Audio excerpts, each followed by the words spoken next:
देखो बच्चों, अभी हम लोग पढ़ेंगे लाइट में मिरर फार्मूला और साइन स्कीम, कैसे हम लोग साइन स्कीम लेते हैं। तो साइन स्कीम लेने के बाद हम लोग मिरर फार्मूला पढ़ाएंगे और उसके बाद कोई भी मिरर में कैसे इमेज फॉर्मेशन होता है, उस इमेज फॉर्मेशन को हम एनालिटिकली भी समझेंगे। तो ध्यान दो क्लास को बाबू। इसके पहले की क्लास को, लाइट की इसके प्रीवियस क्लासेज को भी तुम लोग देख लोगे प्लेलिस्ट में जाकर और ध्यान से बाबू समझोगे। लाइट थोड़ा आराम से चल रहा है, इसमें 10th में बहुत सारी चीजें तुम लोग पढ़े होंगे, लेकिन हम बेसिक से लेके चल रहे हैं तो हर दिन तुमको कुछ नए पॉइंट जरूर मिलते होंगे। इसलिए वीडियो को स्किप नहीं करना है, फुल वीडियो तुम लोग देखो और धीरे धीरे यह बहुत ही ऊपर लेवल तक चला जाएगा। तो ध्यान दो बच्चों, एक मिरर है, स्फेरिकल मिरर, एक स्फीयर का पार्ट होता है जिसके एक साइड सिल्वर्ड कर दिया गया है। यहां पर इसके बीच वाले पॉइंट को हम पोल कहते हैं और यह जो जिस स्फीयर का पार्ट होगा उसके सेंटर को सेंटर ऑफ कर्वेचर बोलते हैं। सेंटर ऑफ कर्वेचर और पोल को मिलाने वाला लाइन प्रिंसिपल एक्सिस कहा जाता है। मान लो बच्चों यहाँ पे कोई ऑब्जेक्ट है, तो ऑब्जेक्ट से इमेज बनने के लिए लाइट इधर जाएगा, तो यह इंसिडेंट लाइट रे का डायरेक्शन हुआ और यह against incident ray, against incident ray का यह डायरेक्शन हुआ।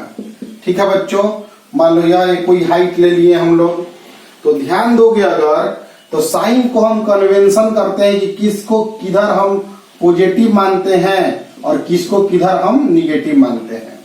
तो पहला पॉइंट होता है all distances are measured from pole, मतलब कोई भी डिस्टेंस नापना शुरू करना है तो पोल से नापना शुरू करना है। ठीक है बच्चों, अब distance in the direction of incident ray is positive. Incident ray के डायरेक्शन में अगर डिस्टेंस लोगे तो उसे पॉजिटिव लोगे। Distance in opposite direction of रे, इंसिडेंट रे इज निगेटिव। ध्यान दो बाबू इसको, मतलब अगर हम पीए डिस्टेंस लेते हैं, पीए डिस्टेंस, या हम लेते हैं पीबी डिस्टेंस, तो पी से ए मेजरमेंट हम इधर कर रहे हैं और रे इधर आ रहा है, तो उल्टा हम लोग मेजरमेंट किए ना, हम लोग इधर मेजरमेंट कर रहे हैं और रे इधर आ रहा है, तो यह निगेटिव डिस्टेंस होगा, यह भी निगेटिव डिस्टेंस होगा। इधर अगर कोई डिस्टेंस होता, मान लो यहां कोई पॉइंट होता डी, तो पीडी डिस्टेंस पॉजिटिव होता है क्योंकि पी से डी हम लोग डायरेक्शन, लाइट के डायरेक्शन में चल रहे हैं। तो यह बात याद रखना, निगेटिव निगेटिव। तो यह हमेशा क्वेश्चन बताएंगे तो हम बताएंगे बच्चों कि अगर हम पोल से नापना शुरू करना है और रे के डायरेक्शन में अगर नापेंगे तो पॉजिटिव लेंगे और रे के अपोजिट डायरेक्शन नापेंगे तो निगेटिव लेंगे। Height upward principal axis, upward the principal axis से ऊपर जो हाइट हम नाप रहे हैं, प्रिंसिपल एक्सिस से ऊपर हाइट जो नाप रहे हैं उसे हम पॉजिटिव लेंगे। मतलब अगर यह AM है और यह BN है तो AM को हम प्लस में लेंगे, पॉजिटिव लेंगे, और BN को हम लोग माइनस में लेंगे। यह साइन स्कीम तुम लोग बचपन में भी पढ़े होंगे कि बस याद रखना है कि लाइट उधर से चल रहा है बच्चों, इधर से मेजरमेंट करोगे निगेटिव और इधर साइड में मेजरमेंट करोगे तो पॉजिटिव होगा।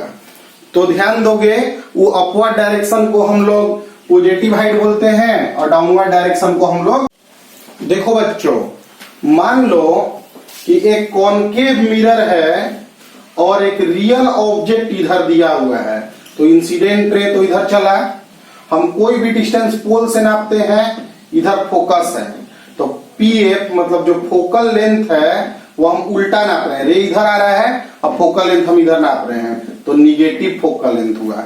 तो कॉनकेव मिरर के लिए जनरली फोकल लेंथ निगेटिव होता है रियल ऑब्जेक्ट के लिए। ध्यान दो बच्चों, अगर कॉन्वेक्स मिरर लेते हैं हम, कॉन्वेक्स मिरर लेते हैं तो रियल ऑब्जेक्ट इधर हुआ, यहाँ पे सेंटर होगा और यह फोकस होगा। पोल से हम लोग डिस्टेंस नापना स्टार्ट करते हैं, तो रे का डायरेक्शन इधर रहा और पीएफ भी हम लोग रे के डायरेक्शन में नाप रहे हैं, इसलिए यह पॉजिटिव हुआ। तो कॉनकेव मिरर के लिए, रियल ऑब्जेक्ट के लिए फोकल लेंथ हमेशा निगेटिव होता है और कॉन्वेक्स मिरर में फोकल लेंथ पॉजिटिव होता है रियल ऑब्जेक्ट के लिए। अगर इमेजिनरी ऑब्जेक्ट होगा तो हम लोग नहीं बोल सकते हैं कि रे कैसे चल रहा है या क्या चल रहा है। यह जनरली छोटी सी बातें हैं जो तुम्हें ध्यान रखनी है। अब हम तुम लोग को मिरर फार्मूला बाबू बना रहे हैं, तो हम लिखने के साथ ही लिख रहे हैं क्योंकि हमें बोर्ड भी देना है, तो हम लिखने के साथ ही बता रहे हैं। मिरर फार्मूला क्या है, ध्यान दो बाबू। तो देखो, एक कॉन्वेक्स, एक कॉनकेव मिरर है, एक कॉनकेव मिरर है। यहां पी पोल हो गया, यहां पे सी सेंटर ऑफ कर्वेचर हो गया और यह एफ तुम्हारा फोकस हो गया। यहां ऑब्जेक्ट है ओ, तो ऑब्जेक्ट से अगर लाइट रे गया, सेंटर से जो लाइट जाता है वापस उसी रास्ता पे लौट जाता है, क्योंकि सेंटर से होके जाने वाला लाइट नॉर्मल होता है, तो नॉर्मल का लाइट उसी रास्ता पे लौट जाता है। यह डायग्राम तुम जानते हो। एक लाइट रे इंसिडेंट किया जाके मिरर को पॉइंट ए पर, इंसिडेंट करने के बाद वह रिफ्लेक्ट कर गया, इंसिडेंट करने के बाद वह रिफ्लेक्ट कर गया, तो रिफ्लेक्टेड रे यहाँ पे लाके इमेज बनाया आई। देखिए देखो, रिफ्लेक्टेड रे एक यह है और एक यह है, तो रिफ्लेक्टेड रे जहां कटता है या कटता हुआ प्रतीत होता है वहीं पे इमेज बनता है। तो यह हो गया बाबू ऑब्जेक्ट, यह हो गया इमेज। ध्यान दो, नॉर्मल ड्रा करने के लिए हमें सेंटर ऑफ कर्वेचर से नॉर्मल खींचना होता है, तो यह हो गया थीटा, तो यह भी होगा थीटा। ध्यान दो बच्चों, यह थीटा इंसिडेंट एंगल, तो यह रिफ्लेक्शन एंगल थीटा होगा लॉ ऑफ रिफ्लेक्शन से। इस एंगल को हम अल्फा मान लिए, इस एंगल को हम बीटा मान लिए और इस एंगल को हम गामा मान लिए। यहाँ पे एक परपेंडिकुलर डाल दे रहे हैं tan alpha tan beta tan gamma निकालने के लिए। क्यों निकालेंगे वो बाद में बात करेंगे। तो फिगर को, जो हम लोग फिगर बनाते हैं ना बाबू, उसके बारे में हम लोग को लिखना भी होता है। तो देखो, let there be a concave mirror of focal length F. माना कि एक कॉनकेव मिरर है, फोकल लेंथ उसका एफ है। Let O be position of object, position of object at principal axis. Principal axis पर ओ एक ऑब्जेक्ट का position दिया है, ठीक है बाबू। ओ ए मान लिया गया इंसिडेंट रे, इंसिडेंट रे है। ए हो गया point of incident on mirror, point of incident of ray on mirror, mirror ए आई मेरा हो गया रिफ्लेक्टेड रे। इसका मतलब यह हुआ बाबू कि ओ से एक रे जाता है, ए पे इंसिडेंट करता है और ए आई पे रिफ्लेक्ट करता है, तो आई मेरा यहाँ पे इमेज बनता है, इमेज का पोजीशन हो गया आई। ठीक है बाबू। सी ए जो दिख रहा है वह मेरा नॉर्मल है। क्लियर है बच्चों। अब ध्यान दोगे अगर, तो हम लोग एंगल ओ ए सी, एंगल सी ए आई बराबर थीटा लेते हैं लॉ ऑफ रिफ्लेक्शन से। यह एंगल अगर थीटा है तो यह एंगल भी थीटा होगा। इंसिडेंट रे और नॉर्मल के बीच का एंगल, नॉर्मल और रिफ्लेक्टेड रे के बीच का एंगल थीटा थीटा, आई और आर है, एक्चुअली आई और आर बराबर है। फिर हम लोग let alpha beta gamma angle made by incident ray, normal and reflected ray, respectively with principal axis.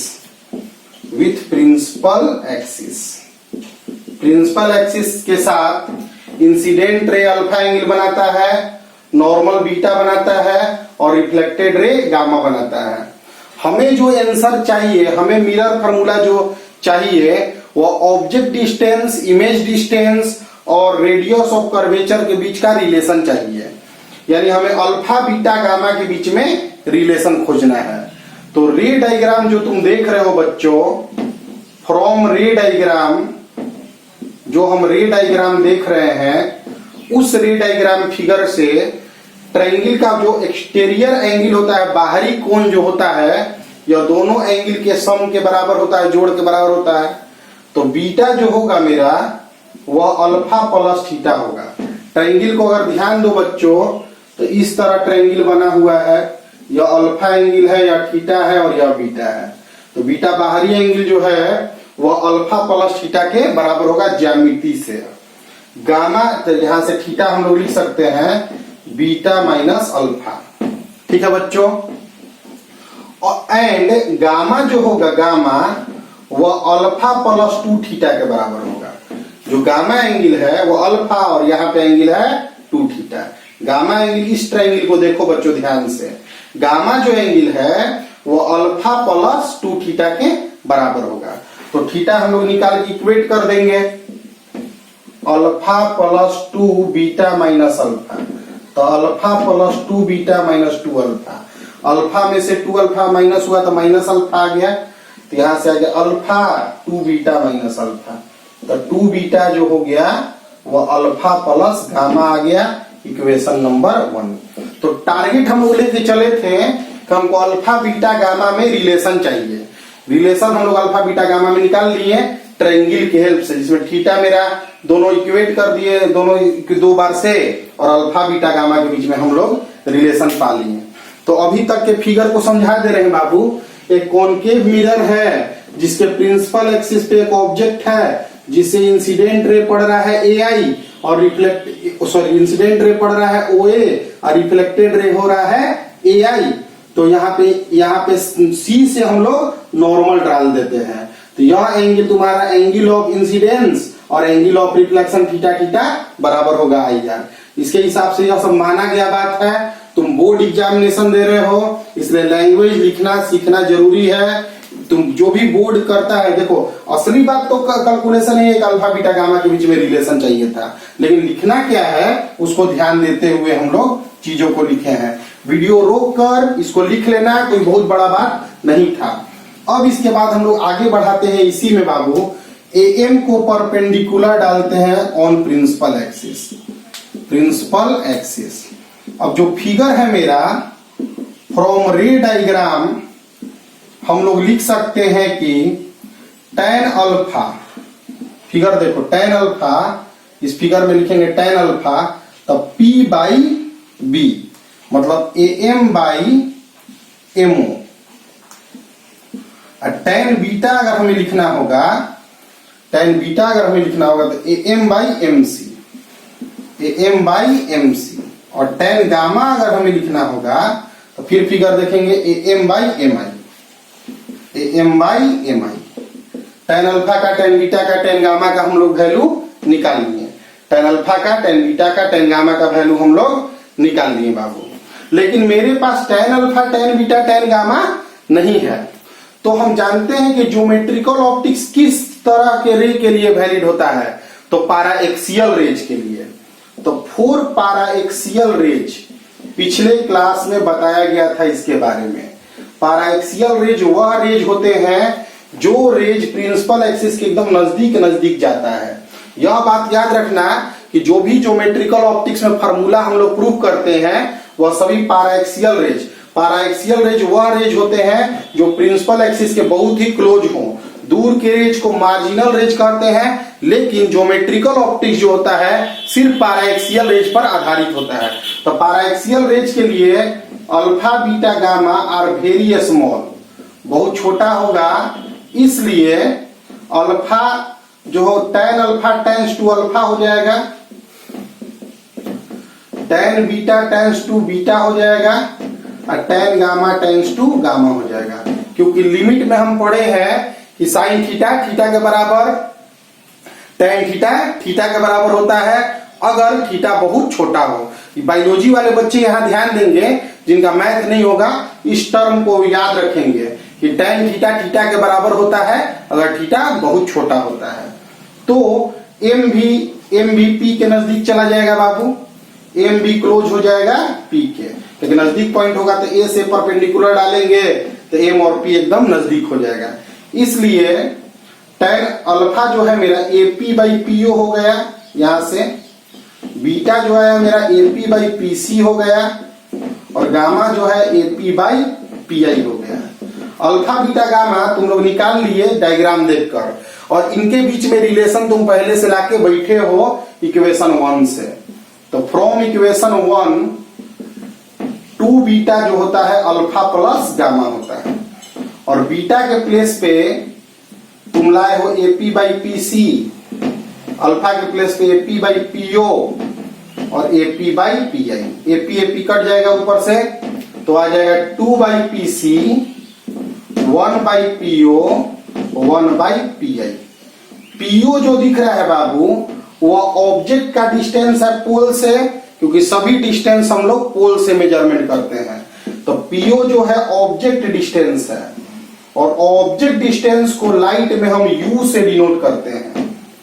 PI जो है मेरा इमेज डिस्टेंस है, इमेज डिस्टेंस है, और इमेज डिस्टेंस को हम V से डिनोट करते हैं। और PC जो है मेरा वह रेडियस ऑफ कर्वेचर है, पोल से सेंटर के बीच का डिस्टेंस रेडियस ऑफ कर्वेचर है, radius of curvature. Radius of curvature को हम लोग R से डिनोट करते हैं। इसलिए मेरा 2 by R 1 by U 1 by V। R by 2 F हम पहले ही भी पढ़े हैं, R बाई 2 F होता है, तो यानी कि 1 बाई F हो जाएगा, 2 बाई R 1 बाई F हो जाएगा, 1 by U plus 1 by F। यही तुम्हारा मिरर फॉर्मूला है, जिसमें हम लोग मिरर कैसा है इसके बारे में कुछ नहीं आया, साइन स्कीम कहीं यूज नहीं किया कि कहाँ पे U बनेगा कहाँ पे V बनेगा, तो बिना साइन स्कीम के इस क्वेश्चन को हम लोग प्रूव किए। इसका मतलब valid for all sign scheme हो गया, किसी भी तरह के U V के लिए वैलिड हो गया। अलग अलग फिगर में अलग अलग U V का साइन होगा तो बनाएंगे, यानी कि ऑलवेज वैलिड फार्मूला हुआ। इसी को हम लोग मिरर फार्मूला कहते हैं। तो मिरर फार्मूला एक्चुअली होता क्या है, ऑब्जेक्ट डिस्टेंस, इमेज डिस्टेंस और फोकल लेंथ के बीच की के का रिलेशन होता है। तो मिरर फार्मूला को दूसरे शब्दों में क्वेश्चन पूछना होगा तो ऑब्जेक्ट डिस्टेंस, इमेज डिस्टेंस और फोकल लेंथ के बीच का रिलेशन भी पूछ सकता है इस क्वेश्चन को। तो बस याद रखना है बाबू, यह क्वेश्चन अगर बोर्ड में पूछता है तो कुछ क्वेश्चंस और जोड़कर 5 मार्क्स का क्वेश्चन पूछ देता है, इसलिए इंपॉर्टेंट फार्मूला है। प्रूफ थोड़ा अलग लगा होगा, बाकी 10th क्लास में बच्चे इसको प्रूफ करते होंगे, तो ऐसा नहीं कि 10th क्लास में बच्चे इसको प्रूफ नहीं किए होंगे, लेकिन सिमिलर ट्रायंगल से बच्चे प्रूफ करते हैं। सिमिलर ट्रायंगल के प्रूफ में कमी होता है कि तुम पहले ही लोकेशन फिक्स कर देते हो कि यहीं पे ऑब्जेक्ट है, यहाँ पे हम कोई भी आर्बिट्रेरी रिलेशन ले लिए कि कहीं भी ऑब्जेक्ट होगा तो यह फार्मूला वैलिड होगा। तो वह फार्मूला तुम चेक करते हो जबकि यह एक्चुअल प्रूफ फार्मूला है। उस फार्मूला जो सिमिलर ट्रायंगल फार्मूला जो तुम प्रूफ करते हो उसमें तुमको साइन स्कीम भी लेना पड़ जाता है, इसलिए यह थोड़ा स्पेशल है, लेकिन इसको समझना जरूरी है। और इसमें मार्जिनल और पैराक्सियल के बारे में भी बताए गए हैं। तो ध्यान पूर्वक बच्चों, अगर हम कोई भी ऑब्जेक्ट लेते हैं, कोई भी ऑब्जेक्ट लेते हैं तो ऑब्जेक्ट का एक साइज होता है, ऑब्जेक्ट का एक साइज होता है, और इमेज मान लो बनता है तो इमेज का भी साइज होता है। तो हो सकता है मिरर से जो इमेज बना वो ऑब्जेक्ट से बड़ा भी बन सकता है, छोटा भी बन सकता है, बराबर भी बन सकता है। तो एक टर्म होता है मैग्निफिकेशन।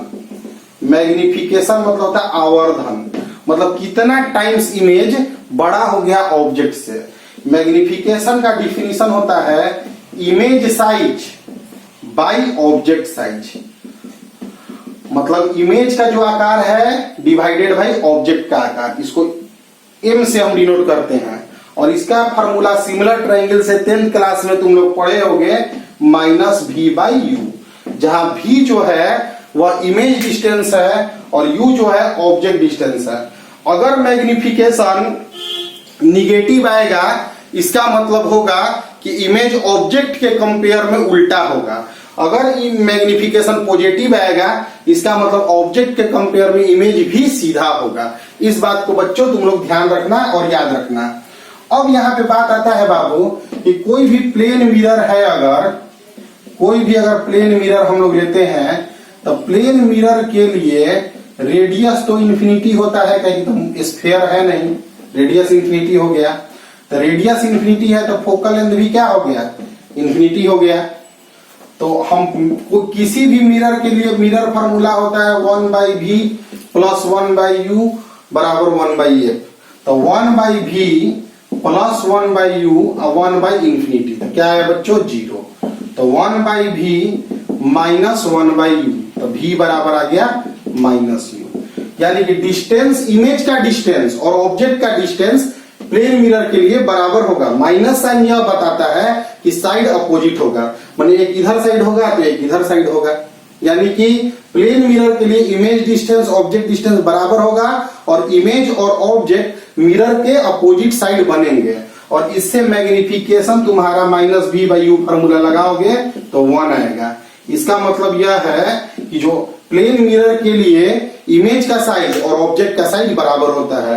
यह बात हम तुम लोग को बहुत पहले ही बता दिए थे, लेकिन एनालिटिकली अगर क्वेश्चन पूछ देगा कभी कि एनालिटिकली इस बात को बताओ, तो तुम इसको बता सकते हो इस तरह से कि इमेज साइज और ऑब्जेक्ट साइज बराबर होता है, इमेज डिस्टेंस और ऑब्जेक्ट डिस्टेंस प्लेन मिरर के लिए बराबर होता है। अब बच्चों ध्यान दो कि कोई भी कॉनकेव मिरर अगर है, कोई भी कॉनकेव मिरर अगर है तो उसमें एक पोल है, एक सेंटर ऑफ कर्वेचर है और एक फोकस है।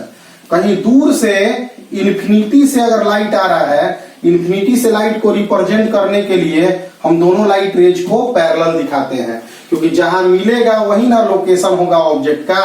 तो पैरेलल लाइन को ऐसा माना जाता है कि वह इन्फिनिटी पे मिल रहा होगा।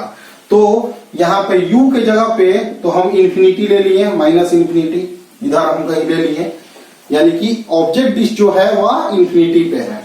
तो 1/v + 1/u = 1/f। तो 1/v - 1/∞ 1/f। किसी भी नंबर को इन्फिनिटी से डिवाइड करते हो तो 0 हो जाता है।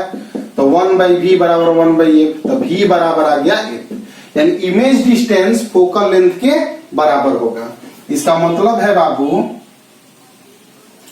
इसका मतलब है कि जो इमेज बनेगा वह फोकल प्लेन पे बनेगा, फोकल लेंथ के बराबर उसका इमेज डिस्टेंस होगा। समझ गए बच्चों? यानी कि अगर ऑब्जेक्ट इन्फिनिटी पे हो तो इमेज कहां पे बनेगा, फोकस पे। यह हम तुमको एनालिटिकली प्रूफ करके भी दिखा दिए और रे डायग्राम से बना दिए। रे डायग्राम बनाया किससे गया होगा, तो एनालिटिकल प्रूफ के बाद ही ना बनाया गया होगा। यह बहुत ही इंपॉर्टेंट बात है बाबू कि अगर कोई भी लाइट रे इन्फिनिटी से आ रहा है तो वह हमेशा फोकस पे ही कटता है, या फोकस का डिफिनीशन भी है एक्चुअली कि v जो होता है वह हमेशा f होता है अगर तुम u को इन्फिनिटी कर दोगे। तो मिरर फार्मूला तुम पढ़े, साइन स्कीम पढ़े, प्लेन मिरर में image distance object distance, image size object size, magnification सब क्या होता है यह तुम जाने कि कॉनकेव मिरर पे, अगर कॉनकेव मिरर के लिए इन्फिनिटी पर होता हुआ ऑब्जेक्ट के लिए इमेज कहां पे बनता है, यह बात अभी तुम जान गए। ये सब चीज बाबू नोट करते जाओगे और नोट्स तैयार करते जाओगे, धीरे धीरे हम लोग बड़े लीग के तरफ बढ़ते जाएंगे सवाल में। अब हमारा बाबू इसमें बात आता है कि अगर जो मेरा कॉनकेव मिरर है, जो मेरा कॉनकेव मिरर है वहां पे यहाँ पे f है बाबू, p है, यह f है और यह है c। ऑब्जेक्ट यहाँ पे है, यह है ऑब्जेक्ट। तो कॉनकेव मिरर के लिए ऑब्जेक्ट जो है वह c और इन्फिनिटी के बीच में है। तो इमेज रे डायग्राम के थ्रू हम लोग एक बना के दिखाते हैं बच्चों। देखो, जो लाइट प्रिंसिपल एक्सिस के पैरेलल जाता है वह लाइट मिरर से टकराने के बाद फोकस से ही गुजरेगा। लाइट यह याद रखना, जो लाइट सी से होकर गुजरता है, जो लाइट सी से होकर गुजरता है वापस सी से इसी पे आ जाता है। तो रिफ्लेक्टेड रे यह दोनों रहे तो यही इमेज बन गया। मतलब ऑब्जेक्ट जो है अगर सी और इंफिनिटी के बीच में हो तो इमेज एफ और सी के बीच में बनता है। लेकिन इस बात को एनालिटिकली तुमको प्रूफ करना है। कैसे प्रूफ करोगे? मतलब ऑब्जेक्ट जो है 2f के बाद होगा, अगर यह f डिस्टेंस होता है ना बच्चों, और यह डिस्टेंस 2f हो जाएगा, तो 2f के बाद अगर ऑब्जेक्ट डिस्टेंस होगा तो इमेज यही बनेगा। यह बात तुमको जानना है। तो अगले क्लास में हम लोग बताएंगे सभी एनालिटिकली। अभी हम लोग बस रे डायग्राम ड्रा करने के लिए तुम्हें बता देते हैं कि प्रिंसिपल एक्सिस के पैरेलल लाइन जाएगा तो फोकस से गुजार देना, और सी से जो गुजरेगा वो ऐसे गुजरेगा। तो इसी बेसिस पर तुम रे डायग्राम को खींच सकते हो। 10th क्लास के कॉन्सेप्ट को थोड़ा यूज करके कॉनकेव मिरर और कॉन्वेक्स मिरर में रे डायग्राम से तुम लोग तैयार रखना अगले क्लास को करते समय।